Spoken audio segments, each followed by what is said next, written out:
Hello and welcome to panel number 5, which is all about sustainability, place and culture.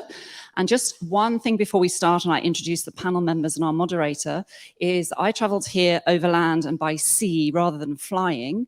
And we've worked out that 2 people travelling overland and by sea and by bus and by train from Bristol in the UK to Split saves over 1 metric tonne of carbon. So that's 2 people travelling. Thank you. Thank you very much. So actually it was a good decision, but we have the luxury of time. So let's move on to meet the panel to talk about sustainability, place and culture. So first of all, we have our wonderful moderator, who is Paul Bradbury from Total Croatian News. We have next to him, Mandy France from Make the Leap Digital. We have Alex Schmidt, who is resident in Dubrovnik and is a writer and content creator. And we have Dean Kushel, King of Digital Nomads. And we have Anna Maria Kochanska, who is a cross-cultural consultant. So I'm going to pass the mic back to Anna Maria and take it away, please, Paul. Thanks very much for joining us. First of all, I just want to say a big thank you to the panel before we start. These are 4 champions of Croatian tourism promotion. Alex has been here living in Dubrovnik now for on and off for 7 years and been running a blog, and she studies sustainability. And she's a big force in Dubrovnik tourism in terms of information. And the other 3 are all digital nomad ambassadors for Croatia. Dean and Anna Maria are digital nomad ambassadors in Zagreb, and now we have Mandy, who is an ambassador here in Dubrovnik for a couple of weeks. So it's great that we're getting this international support from the digital nomads who are spreading the word around about Croatia. We've got sustainability, place, culture. It's a big sort of topic. So let's dive in, first of all, to Anna Maria and to Alex. Are digital nomads culturally conscious, and how do they connect to local communities?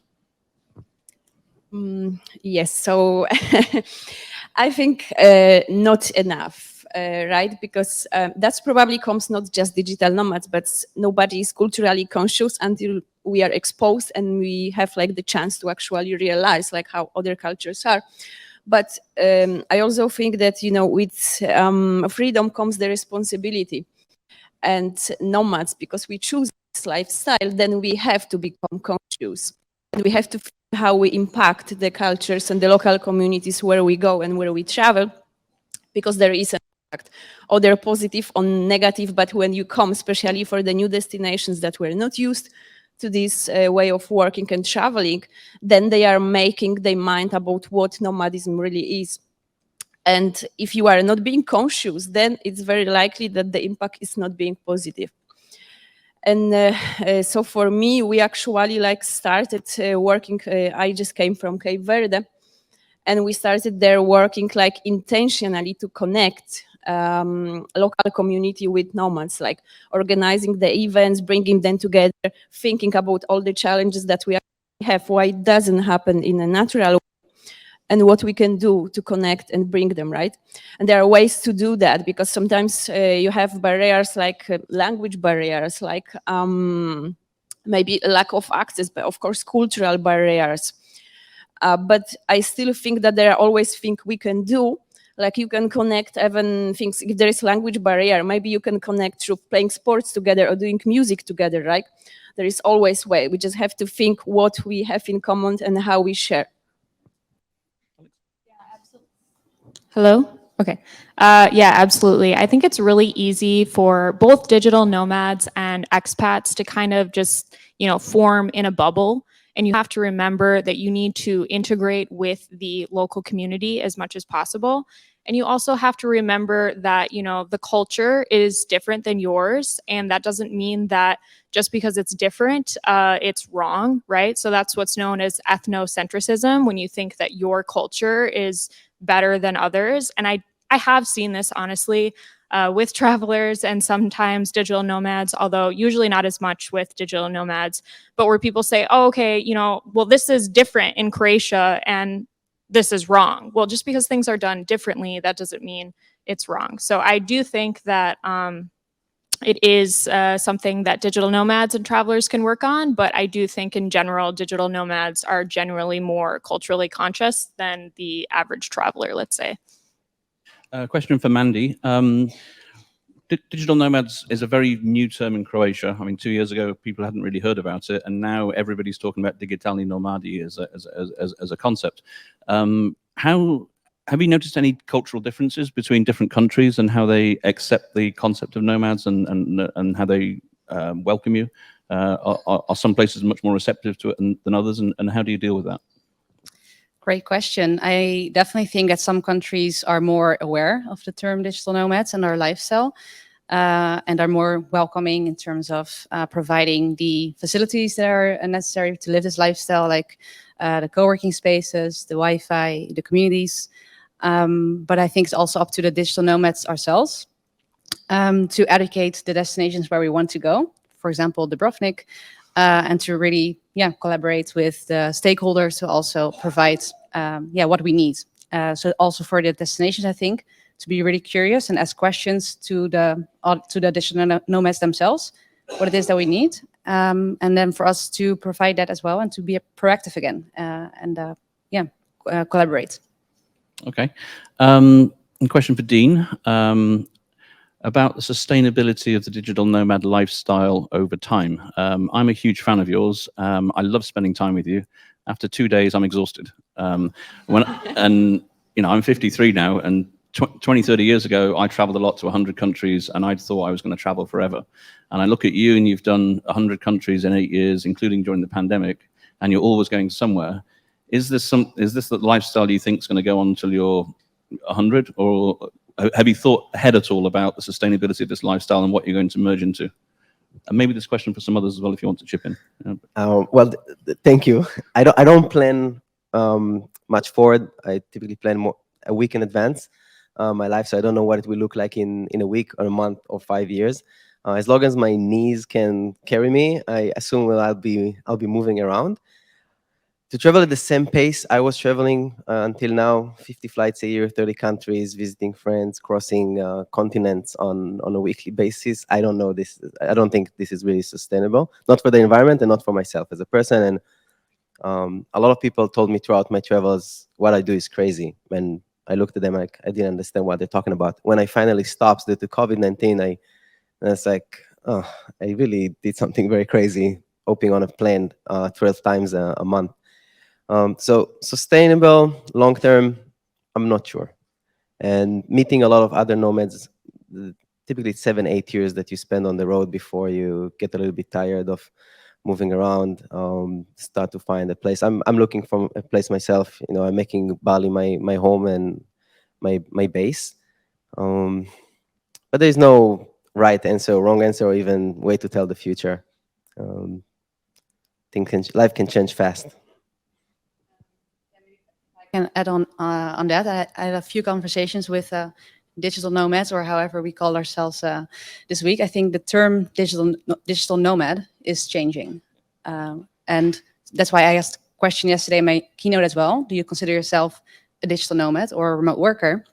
And I had a few conversations with people about people who never live this lifestyle. They want to live the digital nomad lifestyle, but once you have lived the digital nomad lifestyle, it's not you. Notice that it's not sustainable for the long term. So you want to settle at some point in one place. And that's why initiatives like the digital nomad visas that are now launched in different countries are super valuable, because that's ultimately what digital nomads crave for, to settle down, to explore the country and the culture, and to really experience a place for a longer term instead of traveling full time, I guess. I don't want to ruin the party. I don't want to ruin the party, but I really believe that in 10, 15 years, we will be sitting here in events promoting working in the office, and we will be bored of working away from people, the co-working spaces. Like, hey, I have a great idea. Why don't we just take a shared space for the company and work together from the same space? Excellent. Can I just add, to this one? Because I think many people think that when you are a nomad, you are kind of force obligated, like the only way to be a nomad is to travel all the time. But actually nomadism about freedom, right? Freedom to choose. So if I choose like the next year to stay in Poland like the whole year, because maybe I want to be closer with my family and work remotely, I can do that too. It's not like I'm being forced. and we evolve like at what we want, the priorities changes, right? At different moments in life, the nomadism can also evolve how it looks for you. Maybe you travel less, maybe you travel slower.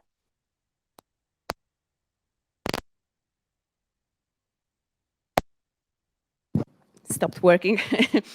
But the concept doesn't change. It's about the freedom, right? And being able to be where you want and connecting with people. So I don't think like we renounce the principle of nomadism, but how you implement that in practice, that can change or evolve.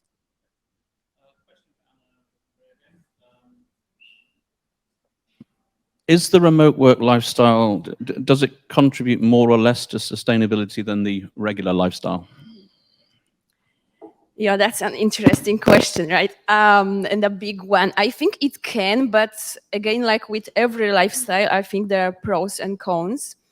So for me, I believe that I'm more sustainable since I'm working remotely. For instance, I became a minimalist, right? I don't buy things. I have like literally 3 pair of shoes. These are ones of them. So probably I'm the person that has less shoes than you have ever met. I don't buy clothes. I don't buy souvenirs, furniture. I have literally 1 luggage. I live from it. So this is one thing, right? I don't go to any office. I don't even go to co-working. So there is no transport, right? I don't have a car. I don't have like many appliances that many people do. So it's everything like what about you choose to do, right? I think it can definitely promote. Yeah, Dean? Personally, I can't say that I don't consume much. I preach for minimalism. I really buy very little things for myself. I don't have a car. I don't own a lot of things. But then I flew so many times, probably 400 or 500 flights in the past 8 years, that there might be a species that is now gone because of me. But generally, I think that, yes, digital nomads are more sustainable and live in a more sustainable way than other travelers and possibly other people that just live in one place. There are a lot of opportunities, especially when it comes not just to the environment, but to culture and people and the places we go. I believe that nomads should treat places they travel to as museums. Look, don't touch.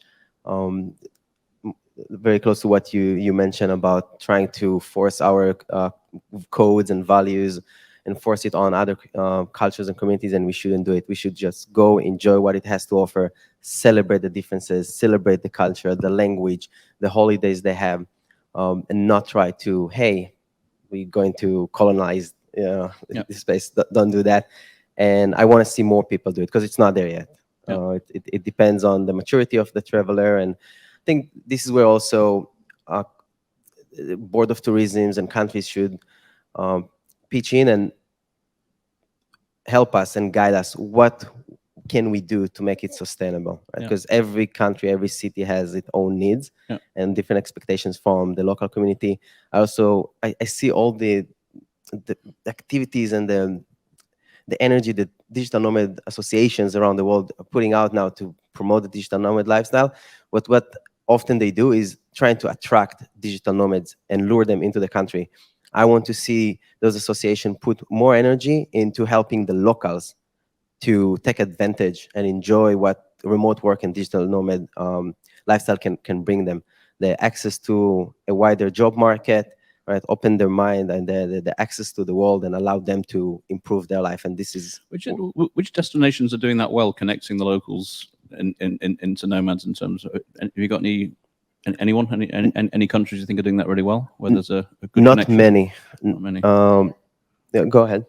The destination label, I don't think it's happening anywhere at all. Right. For instance, I started as a particular. I think it can come from both sides, right? Like we, as a nomads, remote workers, we can start initiatives doing that on the destination level, but any organization, NGO, like from tourists, it can come from there, like any entrepreneurial organization, which is one of the things I think actually helps to really attract nomads to the destination and promote the lifestyle, right? It's like connecting them to the locals. Yeah. Okay. Alex, one of the phrases I'm hearing a lot these days when I'm reading things online about tourism is sustainable destination. which seems to be a buzzword that's used not necessarily with too much behind it. You studied sustainability. You've lived in Dubrovnik on and off for 7 years. We've all talked about the horror stories of a few years ago here with over-tourism, and now efforts to try and change that. Can you, as a foreign resident of Dubrovnik, can you just take us through that journey, what it was like, what changes you're seeing, what initiatives you're seeing here that are actively being implemented, and what you would like to see a bit more of? Yeah, definitely. Well, it's no secret that Dubrovnik has been a literal case study in over-tourism in the past several years. And right now we're at a really unique turning point where it's really going to depend on teamwork, both from the local government, local businesses, and also travelers. So when I first came here back in 2015, it was even then very different. I came here in the winter and it was completely dead. There was like 2 places open. And there also wasn't that many North American tourists at the time. And then over the years, it really started to evolve with Game of Thrones. When Croatia was in the World Cup, just Croatia in general was kind of put on the map for many Americans. And of course, more people started to come to Dubrovnik. And that is really when over-tourism kind of came to a head. Also in my business, I work as a Croatia travel advisor, and I really saw it in like 2018, 2019, where there was just so many tourists here. That's when you saw, all the headlines of, avoid Dubrovnik because mass tourism. And I think in 2019, 1.5 million tourists came to Dubrovnik. And I saw it too with even in the end of October, we had group tours that we were organizing and the old town was still packed. And we had lots of complaints from people that were saying, I don't know if I want to come back, or I don't know if I want to even see the old town. So there has been initiatives which we talked about. They talked about more on the previous panel, respect the city. They started to limit cruise ships. There's like a 2+1 policy, 2 cruise ships per day limited in the port in Bruges and 1 in the old port here. And they've also started to market it more as like a year-round destination, as well as marketing like other areas outside of just the old town. Because surprisingly, so many tourists come here and they literally think that Dubrovnik is just the old town. And so, we were talking about this earlier, showing them that there's more beyond that. So as a local travel advisor, some of the trends that I'm seeing, first of all, COVID has definitely changed how people travel. People want to avoid the crowds, right? People want to travel outside of the tourism season because of that. So this past April, last month, I think that was like the busiest April I've ever seen. And talking to, clients and travelers, a lot of people just wanted to come and have the opportunity to see it. Even when the weather wasn't, so hot to swim, they wanted to be away from the crowds. More people are traveling and staying outside of the old town. They're getting a little bit more savvy of getting outside of the city center. We also have rental apartments over in Župa. That region is starting to become a little bit more on the map for travelers. And most of all, I think travelers are really just craving more of like authentic experiences. People are wanting to go beyond Game of Thrones. They're wanting to have more local interactions. The rise of Airbnb experiences has become really popular. In terms of what I would like to see more of, I would love to see airlines offering more flight paths here just beyond the tourist season, right? So it's mainly April through October. Really, that's the main way that most tourists come here. So if we want to make this a year-round destination, that has to be offered. The city has already offered incentives for local businesses to stay open year round, and that's something that's changed a lot. Like now in February, I would say there's like 3 times as many places open that was then compared to when I first came here. What specifically incentives? What kind of incentives?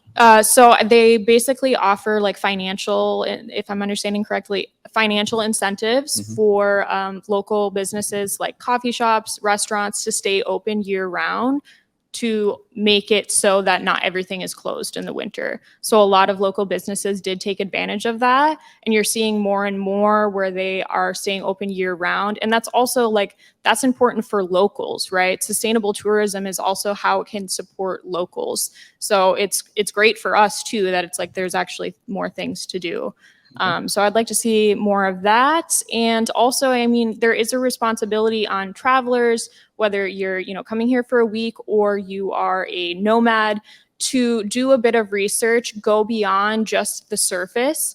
I think it's really great that digital nomads and remote workers stay here for longer and are having kind of a more slow travel experience, because that allows you to immerse yourself more in the culture, be more, aware of just things beyond the city center and have a more local experience. So I definitely think it's a collaborative effort, both from travelers and also from leaders in the city and businesses such as airlines. Okay.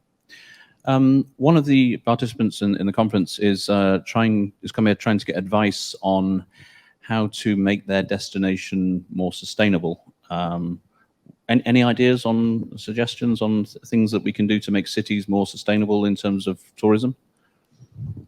Well, one of the things I heard today from Sarah earlier was controlling in a way that the rent prices, because that gets out of hand in a lot of cities and countries around the world. I see it in Thailand, I see it in Indonesia, in Mexico and Colombia. So this is one great idea, having this platform. Bensko implemented something like this. It was actually created not by the government or any governing body, by a personal effort, a private effort, to put a website and control the prices and make it fair for everyone. So that's one great example. Also, when it comes to co-living, I would love to know how many digital nomads there are in the city. Yeah. Is it overcrowded? Is it not? Am I needed there right now? How do we get that information about how many digital nomads are actually in a destination? Because it's incredibly hard to. Everyone's making approximate numbers. Well, it will be hard to really number them, especially as we all come in as a tourist and not on a certain visa. But through online communities, co-lives, and co-working spaces, right? I'll give away free pizza, and you'll have them in one room. So by the number of events happening. Yeah, okay. Yeah, there's also the website that I mentioned in my keynote yesterday, nomadlist.com. Yeah. I'm not sure how they get to this number, but their community is 63,000 remote workers living around the world. And somehow they can track how many digital nomads there are in a certain city. And that's how they rank. From their members? I think so, yes. Yeah. So, but then 63,000 is a big number, but then there's a lot more that are not on. Yeah. So, okay. Interesting. You've obviously traveled around the world a lot. Any sort of great examples of sustainable ideas that you think that's a really cool thing that could work in other places?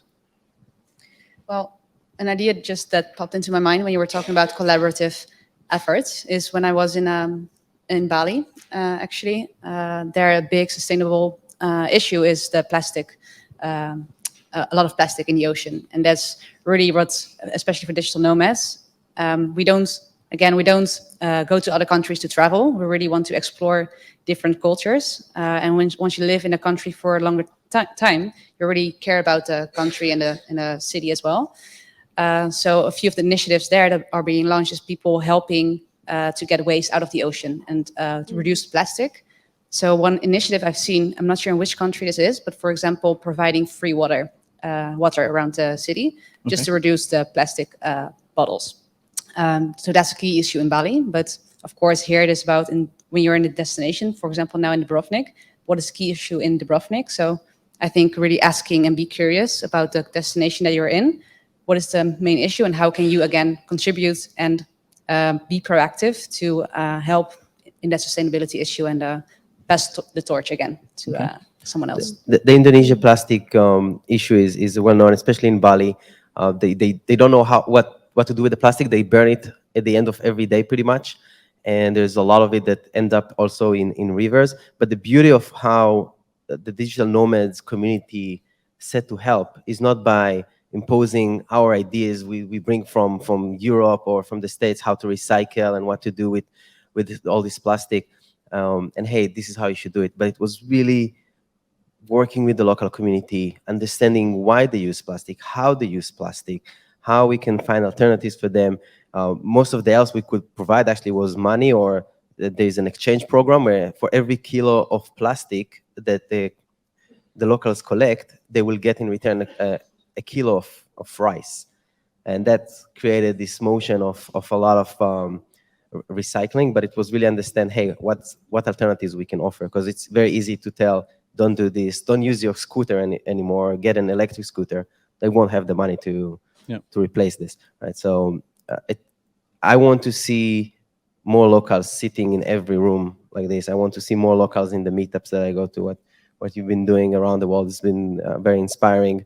But I go to a lot of meetups, and it's just expats and foreigners, and we talk about the local issues like we understand them. Man, we don't. So I want the locals to be part of it, and we don't need to help another Western to become a digital nomad. We need to help another local to open to the world. Yeah, so there is actually very nice initiative in Gran Canaria right now, which is NGO. They just opened. It's called Isla Remota, and basically it aims to connect like nomads and remote workers with local communities, and that's why people can volunteer, can give back, can help, doing what locals really need, like not what we think they need, but what they really say, and bring like their problems. And it can be like volunteering, like cleaning, helping with whatever, education, because often, like especially for the kids or for the population that maybe is changing careers, nomads can be often inspiration that there are more possibilities. So for instance, then offering their time, or if they have like digital skills and the population needs that, then they can help in that way too. And that's a way to give back, to connect with local community. And the NGO, I actually believe that this is useful probably in any big nomad destination, because we need some bridge to connect. Sometimes, like for instance, Gran Canaria, they speak Spanish, right? Nomads speak English. So how do we even get to understand how we can help or give back if we cannot talk with them, right? So someone has to serve as that bridge. In NGO can be that institution. I just want to bring up one beautiful initiative called Nomads Giving Back. Founder is Tarek. Forgive me for not remembering his last name, but happy birthday to him. So this is exactly what Nomads Giving Back is about, a network of people from all over the world that comes together to solve these local issues in every nomad's destination, working with the local community through education and collaboration. It's a beautiful one. Yeah. So Nomads Giving Back. One of the things that watching this whole movement as somebody who's a bit older is just the incredible collaboration between everybody and new ideas and coming forward and bringing new solutions. How much of an impact do you think this is going to have on the planet and on sustainable living? Just all these collaborations, these new ideas. Huge. Yeah. And do you have a favorite project maybe you want to talk about that maybe people don't know about that's doing something amazing? Honestly, I enjoy following Jan de Jong, and he brings something very new to Croatia, and is challenging the locals. Every time he writes something, I see the locals challenging him to like why it's not going to work, and this mindset that need to be changed. But we bring new ideas into an old way of doing things, and I love this because it will change the country, in my opinion. And if we'll have more young around the world, I think it will make a big impact.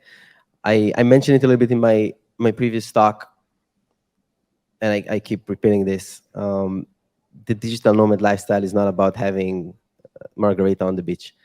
It's about creating more opportunities for more people on this planet. There are 8 billion people living here, and probably a few million nomads, or people who are really enjoy the location independence and this crazy level of freedom that we enjoy. We are truly blessed. We are the 1% of this world, and it should be the 99%. And that's where I want it to be. And I think the digital nomad lifestyle, this location independent and the remote work, create the opportunity to make a shift that like maybe only the internet and transportation has made before. Yeah. Okay.